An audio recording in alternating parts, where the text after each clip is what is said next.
I'm Hussein Haeri and I'm a partner at Withers in London, practicing international investment treaty protection and international arbitration.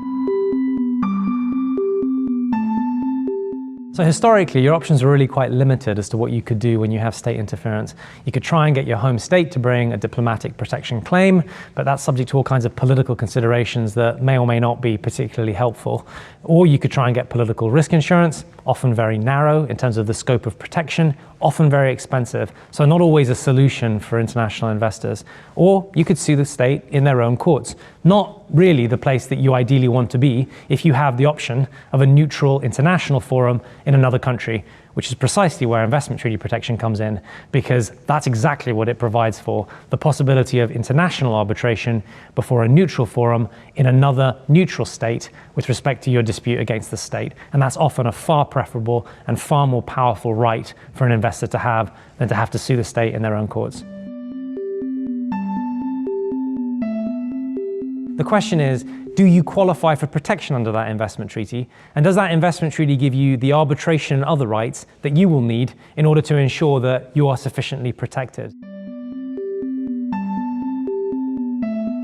No one wants to worry about disputes, but it's precisely because you are thinking about this proactively, you're managing your deal in an appropriate way, and you are having some foresight around the possibility of things that you want to avoid happening.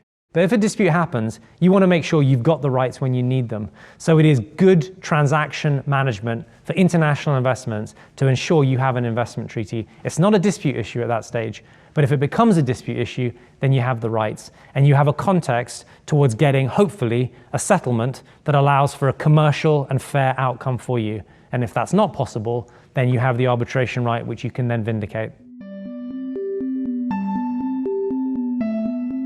So it's relevant if you're making international investments, it's relevant if you have a concern of political risk interference, and it's relevant if you're investing into any one of a number of sectors, whether it's oil and gas, mining, minerals, infrastructure projects, real estate development, shipbuilding.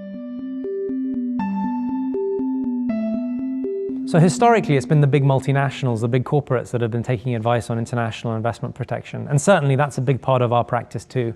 But one of the really interesting things we're also seeing is a very large number of family offices, high net worths, and private equity seeking specialist advice in the area of investment treaty protection, recognizing, as they increasingly are, the opportunities and benefits to them of getting that advice in this area of the law.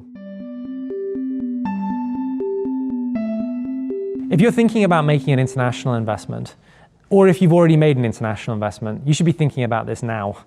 Because the first thing you would want to know is, are you currently covered by an investment treaty for this investment? If you're not, then you'll want to think about whether it's possible to get coverage. Ensure that when you make your investments, there is the treaty protection. If you've done it at that stage, then you'll have the rights when you need them. If you haven't done it at that stage, then you run a real risk that there's no rights whatsoever, and you can only bring a claim in the local courts, which is not normally where you want to be.